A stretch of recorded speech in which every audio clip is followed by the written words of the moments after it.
Hello friends, मैं self Akanksha Mishra. Welcome back to study channel integrated focus. आज हम देखेंगे वाउचिंग ऑफ कैश पेमेंट के बारे में। यानी कि कैश की जब हम पेमेंट करते हैं तो ये भी कैश से रिलेटेड है, क्योंकि हम कैश बुक स्टार्ट किए थे प्रीवियस वीडियो में। तो हमने कैश रिसिप्ट कवर किया था, कैश पेमेंट बाकी था। तो ये उसका पार्ट 2 है। कैश रिसिप्ट जिसने नहीं देखी, कैश बुक के बारे में जिसे नहीं पता, वो प्रीवियस वीडियो देख लीजिए। कैश पेमेंट जब हम करते हैं तो वहाँ पे वाउचिंग कैसे करता है ऑडिटर, उसके रिगार्डिंग जितने भी पॉइंट्स कवर होते हैं, यानी कि कहाँ कहाँ से एक कंपनी में या बिजनेस में कहाँ कहाँ से कैश रिसीव होते हैं और कहाँ कहाँ से पेमेंट की जाती है, तो उसके रिगार्डिंग हम देखेंगे। जब हम परचेस करते हैं जनरली, तब हमें कैश की पेमेंट करनी पड़ती है, या तो हमने किसी से लोन लिया था हमें उसे पेमेंट करनी पड़ती है। और फैक्ट्री में वेजेस वर्कर को देनी पड़ती हैं, एम्प्लॉय को सैलरी देनी पड़ती हैं, बिल्स रिसीवेबल बिल्स पेबल के लिए हमें पे करना पड़ता है। और सारी चीज़ें भी हैं, जैसे इंटरेस्ट, कमीशन, रेंट और टैक्स, ये सारी चीज़ें भी हमें पे करनी होती हैं। तो ये सभी जब हम पे करेंगे तो उसके रिगार्डिंग क्या क्या वाउचर्स हैं जो कि ऑडिटर मैच करता है उसकी एंट्री या ट्रांजेक्शन से, वो हम आज देखने वाले हैं। So let's get started. Cash payment में वाउचिंग करते टाइम सबसे पहले तो ये जनरल बातें हैं जो कि हमने वाउचिंग के जनरल प्रिकॉशन में पढ़ा था कि कोई भी ऐसा वाउचर नहीं होना चाहिए जो बिज़नेस से रिलेटेड ना हो, यानी कि सभी बिज़नेस से रिलेटेड होने चाहिए। For the time period, audit के पीरियड के लिए होना चाहिए, राइट पर्सन से ऑथराइज्ड होना चाहिए, सैंक्शन मिला होना चाहिए, प्रॉपरली वो रिकॉर्डेड होना चाहिए, और उसका एक सपोर्टेड वाउचर यानी कि एविडेंस होना चाहिए। ये तो उसकी कंडीशंस थी कि वाउचिंग के रिगार्डिंग ये सारी चीज़ें होनी चाहिए। अब हम स्टार्ट करते हैं कैश परचेस। सबसे पहले हम परचेस करते हैं तो हमें कैश की पेमेंट करनी पड़ती है। तो जब हम कैश की पेमेंट करेंगे तो उसके रिगार्डिंग हमारे पास क्या क्या वाउचर हो सकते हैं। सबसे पहला होता है कैश मेमो, जो कि हमने कैश सेल्स में भी देखा था, राइट। और गुड्स इनवॉर्ड बुक, यानी कि हमने परचेस की है तो हमारे पास गुड्स आएंगे, इसीलिए गुड्स इनवॉर्ड बुक की भी चेकिंग की जाती है। साथ ही साथ अगर कोई डिस्काउंट रिसीव हुआ है, डिस्काउंट दिया गया है, तो वो ट्रेड डिस्काउंट या कैश डिस्काउंट जो भी है उसका रूल्स रेगुलेशन भी देखा जाएगा। पेमेंट टू क्रेडिटर, जब हम क्रेडिटर को हम अपना पेमेंट करते हैं तो हमने बैलेंस शीट में उसे प्रॉपर दिखाया है कि नहीं, हमने अपना मतलब क्रेडिटर जो है बैलेंस शीट में वो वहाँ से बैलेंस पूरा टैली किया है कि नहीं, उसके receipt, statement of account, minute, contract, ये सारी चीज़ें देख के ही क्रेडिटर का मतलब पता लगाया जाता है। क्रेडिटर से ऑडिटर जनरली कॉन्टैक्ट देखता है कि उसे करस्पॉन्डेंस भी करता है, उसके साथ जो कॉन्टैक्ट हुआ था वो चीज़ें चेक करता है, मिनट भी देखता है कि हाँ कंपनी में जो मीटिंग हुई थी वहाँ उसमें शेयर होल्डर ने क्या रिजोल्यूशन पास किया था क्रेडिटर को पेमेंट के रिगार्डिंग, तो मतलब कि अप्रूवल ली थी कि नहीं, ये सारी चीज़ों का चेकिंग की जाती है। वेजेस में हम देखते हैं कि सबसे पहले वेजेस में कहाँ कहाँ फ्रॉड होने के चांसेस होते हैं, तो उसे पकड़ने के लिए हम इंटरनल चेक सिस्टम को देखते हैं, जैसा कि हम पहले से करते आ रहे हैं कि सबसे पहले हम इंटरनल चेक सिस्टम को देखते हैं। उसके बाद वेजेस के रिगार्डिंग ऑडिटर ये चेक करता है कि इंटरनल चेक सही है कि नहीं। इन्वेस्टिगेशन करने के बाद ये भी देखता है कि कैलकुलेशन जो भी वेज शीट में की गई है, वेज की फाइनली पेमेंट करने के लिए जो वेज निकाला गया है ग्रॉस वेजेस में से, मतलब कि सारी प्रोविडेंट फंड, फायर इंश्योरेंस या रेंट जो भी डिडक्शन होती हैं उसको लेस करके नेट वेजेस जो निकाला गया है वो कैलकुलेशन प्रॉपर किया गया है कि नहीं। और क्लैरिकल एरर से भी मतलब क्लैरिकल अगर एरर है तो उसकी वजह से भी फ्रॉड होने के चांसेस रहते हैं, वो सारी चीज़ें अच्छी तरीके से चेक की जाती हैं। कोई डमी नेम यानी कि फेक नेम तो नहीं बनाया गया है कि पॉकेट में अपने मनी डालने के लिए वेजेस की पेमेंट दिखा दी गई है और एक्चुअल में वो वर्कर अवेलेबल है ही नहीं फैक्ट्री में। तो ऐसा ये सारी चीज़ें चेक करके ये देखा जाता है कि मतलब कि फ्रॉड ना हो सके, और फिर वेज सीट की जो वेज सेट बनाई जाती है उससे भी मैच किया जाता है। फाइनली इसके वाउचर में हम देखते हैं कि जो भी वेज रिकॉर्ड होता है कंपनी का, अटेंडेंस कार्ड होता है, जॉब कार्ड होता है, वेज सेट होती है, ये सारी चीज़ें चेक की जाती हैं।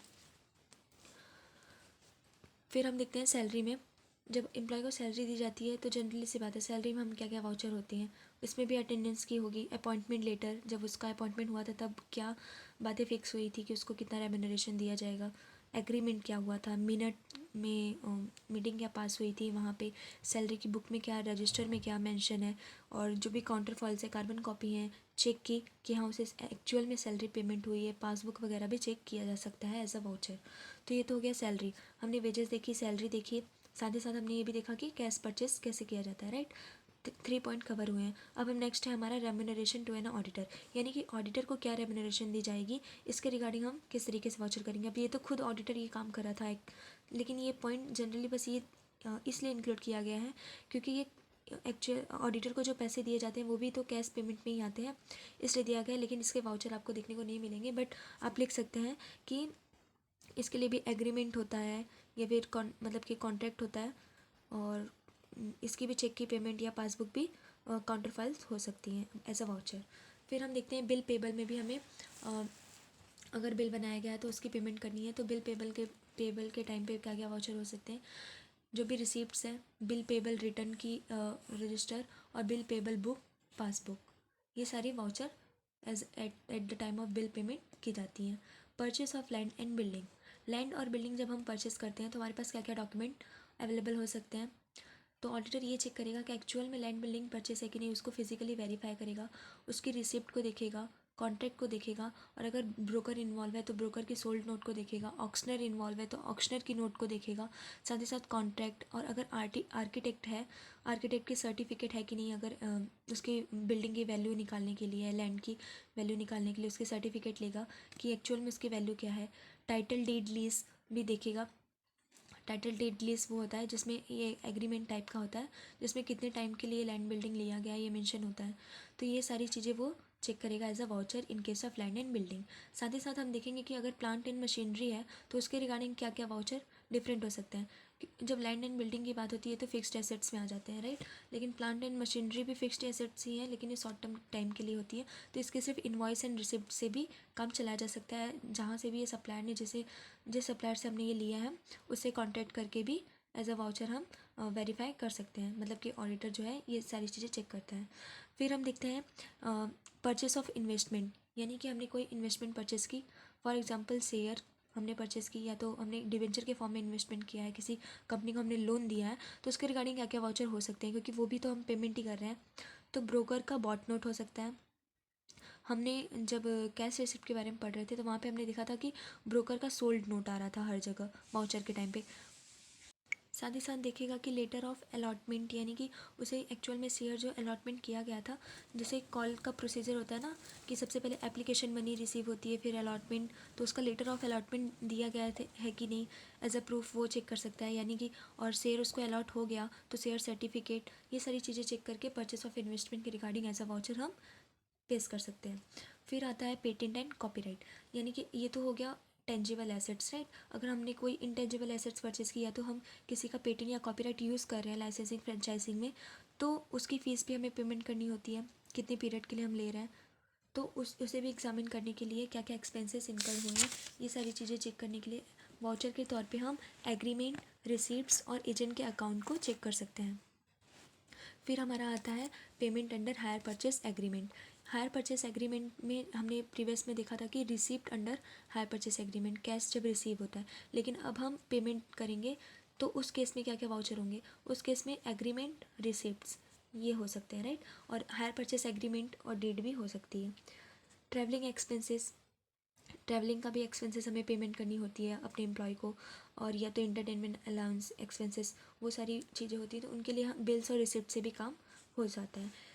ये वैसे ही ट्रांजेक्शन है, यानी कि ऐसे ये हम जो पढ़ रहे हैं इसमें हम ओन से भी लिख सकते हैं। ज़्यादातर हर जगह invoice, bills, receipt, contract, correspondence, counterfoil, carbon copy से काम हो जाता है।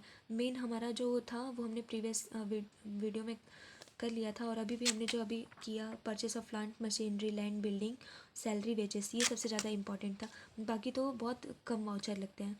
एडवर्टाइजिंग के केस में हम देखेंगे कि अगर हैवी एबनॉर्मल एडवर्टाइजिंग एक्सपेंडिचर किया गया है तो हम उसे अच्छी तरीके से वेरीफाई करेंगे कि उसकी क्या क्या पॉलिसी थी, मतलब कि कितने टाइम पीरियड के लिए एडवर्टाइजिंग किया जा रहा है, डेफर्ड रेवेन्यू एक्सपेंडिचर के जैसा दिखाया जा रहा है, यानी कि पीएल अकाउंट में रिवेन्यू एक्सपेंस की तरह दिखाया जा रहा है कि नहीं, ये सारी चीज़ें चेक की जाती हैं, उसके बजट को चेक किया जाता है। और फिर आता है इंटरेस्ट ऑन लोन। यानी कि लोन पे भी जब हम इंटरेस्ट पे करते हैं तो उसके लिए क्या क्या प्रूफ हो सकता है, लोन की एग्रीमेंट हो सकती है कि हाँ हमने लोन लिया था, फिर डिबेंचर इंटरेस्ट बुक, पासबुक जहाँ जहाँ बैंक से रिलेटेड ट्रांजेक्शन आएंगे ये लोन से, वहाँ पे पासबुक और चेकबुक यानी सॉरी कैश बुक लिख सकते हैं। फिर आता है डिबेंचर इंटरेस्ट बुक, अगर हम लोग कंपनी में तो डिबेंचर के फॉर्म में ही लोन मिलता है तो डिबेंचर इंटरेस्ट बुक भी चेक किया जाता है। अब अगर हम देखेंगे कि डिविडेंड की पेमेंट कर रहे हैं किसी शेयर होल्डर को, अब कंपनी पहले हम डिविडेंड रिसीव कर रहे थे राइट, अब हम डिविडेंड की पेमेंट कर रहे हैं तो इसके लिए डिविडेंड वारंट, पासबुक एट्सेट्रा ये सारी चीज़ें चेक की जाती हैं। और हमने देखा कि जिस तरीके से ऑडिटर को रेम्यूनरेशन दी जाती है उसी तरीके कंपनी में डायरेक्टर को, एग्जीक्यूटिव जो भी होते हैं उन्हें भी पेमेंट की जाती है, रेम्यूनरेशन दिया जाता है। तो उसके लिए भी उसके लिए भी कुछ वाउचर होते हैं, जैसे कि स्पेशल रिजोल्यूशन पास किया है गया है कि नहीं कंपनी में, मतलब कि मीटिंग में, approval note of central government की अप्रूवल ली गई, यानी कि कुछ स्पेसिफाई लिमिट्स अगर हम ज़्यादा डायरेक्टर को पे कर रहे हैं। ये सब हमने कंपनी लॉ में पढ़ा था कि डायरेक्टर की रेम्यूनरेशन कितनी होनी चाहिए, लेकिन अभी हम यहाँ पे डिटेल में नहीं देखेंगे, हमें ये देखना है कि वाउचर क्या क्या हो सकते हैं इन केस ऑफ दिस हेड। तो मिनट बुक देखेंगे, स्पेशल रिजोल्यूशन देखेंगे, अप्रूवल नोट ऑफ सीजी देखेंगे राइट। और डायरेक्टर की फ़ीस के रिगार्डिंग हम क्या क्या देख सकते हैं, अगर डायरेक्टर को फ़ीस देनी है, देखो फ़ीस जो होता है वो अगर कुछ अलग से अपना काम कर रहा है, मतलब कि वो अपनी नो हाउ लगा रहा है, कैपेसिटी लगा रहा है, तो उसकी इंटेलेक्चुअल प्रॉपर्टी के लिए हम उसे मतलब फ़ीस देखते हैं, अलग से देते हैं। और जो रेम्यूनरेशन होता है डायरेक्टर का वो फिक्स होता है एग्रीमेंट में, मीटिंग में राइट, और फीस अलग होती है, रेम्यूनरेशन अलग होता है। तो फीस के रिगार्डिंग क्या क्या वाउचर हो सकते हैं, फीस के रिगार्डिंग हम देखते हैं मिनट बुक हो सकता है, attendance register, article of association and resolution of shareholder, ये सारी चीज़ें काम करती हैं as a voucher in case of director fees. Next है डिपॉजिट, जब हमें डिपॉजिट करना होता है या डिपॉजिट की पेमेंट करनी होती है राइट। डिपॉजिट की पेमेंट हम कब करते हैं, जैसे सन्ड्री डिपॉजिट हो गया, यानी कि जो भी छोटे मोटे होते हैं एक्सपेंसेस, पिटी एक्सपेंसेस हो गए, telephone deposit, cash, electricity deposit, travel warrant deposit, तो ये मंथली बेसिस पे देना होता है। तो इसकी डायरेक्ट कंफर्मेशन भी कर सकते हैं ऑडिटर उनसे बात करके। और साथ ही साथ इसमें और क्या चेक कर सकता है कि बिल चेक कर सकता है, ड्यूटी डिपॉजिट हुई है कि नहीं, डेबिट हुई है कि नहीं, ये मतलब कि स्टेटमेंट ऑफ अकाउंट से वेरीफाई कर सकता है। फिर नेक्स्ट आता है कमीशन की पेमेंट कैसे करेंगे, उसके लिए वाउचर क्या क्या हो सकते हैं, जिसको कमीशन पे करना है उससे एग्रीमेंट चेक करेंगे, उसकी एग्रीमेंट होगी, स्टेटमेंट ऑफ अकाउंट से मैच करेंगे, और नेट सेल जो भी आया है डिस्काउंट अलाउंसेस को कट करके वो भी अच्छे से प्रॉपर मतलब कैलकुलेट किया गया है कि नहीं कमीशन, वो भी देखा जाएगा। फिर आता है पेमेंट ऑफ टैक्सेस, टैक्स की पेमेंट में भी दो टाइप के टैक्स होते हैं, मतलब कि एक जीएसटी है, अब तो जीएसटी हो गया, पहले वैट था right, direct tax, indirect tax, तो दोनों के केस में अलग अलग वाउचर होते हैं। लेट्स सी, सबसे पहला इनकम टैक्स में हम देखते हैं कि इनकम टैक्स के रिगार्डिंग क्या क्या वाउचर हो सकते हैं।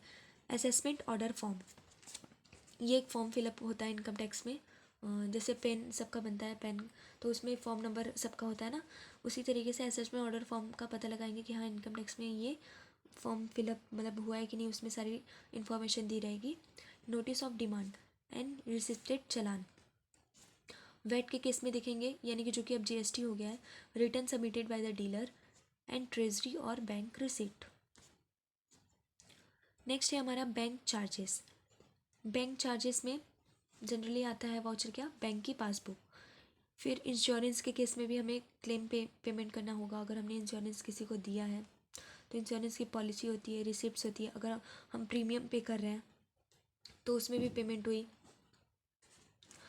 तो इसलिए इंश्योरेंस भी कैश पेमेंट के अंदर ही आता है। पीटी कैश में जो पेटी कैशियर होता है उसकी रिसिप्ट को चेक किया जाएगा, रिक्विजिशन स्लिप, यानी कि उसके पास छोटी मोटी जो भी रिक्वायरमेंट आई होगी तो उसकी एक रिक्विजिशन स्लिप होती है, जैसे हमने परचेज सेल्स बुक में पढ़ा था इंटरनल चेक सिस्टम के टाइम पे कि सबसे पहले रिक्विजिशन स्लिप भी मतलब भरी जाती है जब गुड्स को ऑर्डर दिया जाता है। फिर आता है पोस्टेज के केस में ज़्यादा वाउचर कुछ है नहीं, लेकिन ये भी इंक्लूड होता है कैश पेमेंट में। तो ये हमारा आज ख़त्म होता है कैश बुक। फिर हम नेक्स्ट वीडियो में कवर करेंगे पिटी कैश बुक, उसके बाद purchase book, purchase return book, sales return book. ये सारी हेड का हमने अभी हम कवर कर रहे हैं वाउचिंग, इसके पहले हमने कवर किया था इंटरनल चेक सिस्टम। फिर हम इन्हीं सब पॉइंट्स को हम देखेंगे कि वेरीफाई कैसे किया जाता है as a assets and liability.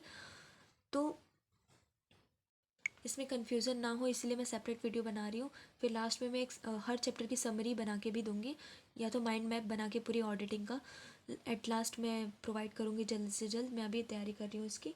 पहले हम अभी इससे डिटेल में पढ़ते हैं, फिर लास्ट में as a revision exam time में बिफोर वन डे कोई प्रॉब्लम ना हो तो मैं कुछ ऐसा माइंड मैप प्रोवाइड करने का ट्राई करूँगी कि आप बस वही देख के पूरी बुक की समरी एज अ क्रक्स आप याद कर सकें। Thanks for watching. Please like share and subscribe my video. अगर आपको कोई भी डाउट हो, वैसे इसमें कुछ समझाने टाइप था ही नहीं, मैंने ज़्यादा एग्जांपल्स भी नहीं दिए, बट होप यू अंडरस्टैंड। इसमें सारी इजी इजी पॉइंट ही थे, ज़्यादातर ये वैसे याद भी नहीं करना है, इसे बस माइंड से समझना है कि हाँ क्या पॉइंट है यहाँ पे, तो उससे रिलेटेड क्या क्या प्रूफ हो सकते हैं एज अ वाउचर, कि जिससे ऑडिटर को ये पता चल सके कि हाँ ये वैलिड है, ऑथेंटिक है, करेक्ट है। बस इसमें ज़्यादा कुछ नहीं था। हम नेक्स्ट देखेंगे पीटी कैश बुक के बारे में। Thanks, bye bye.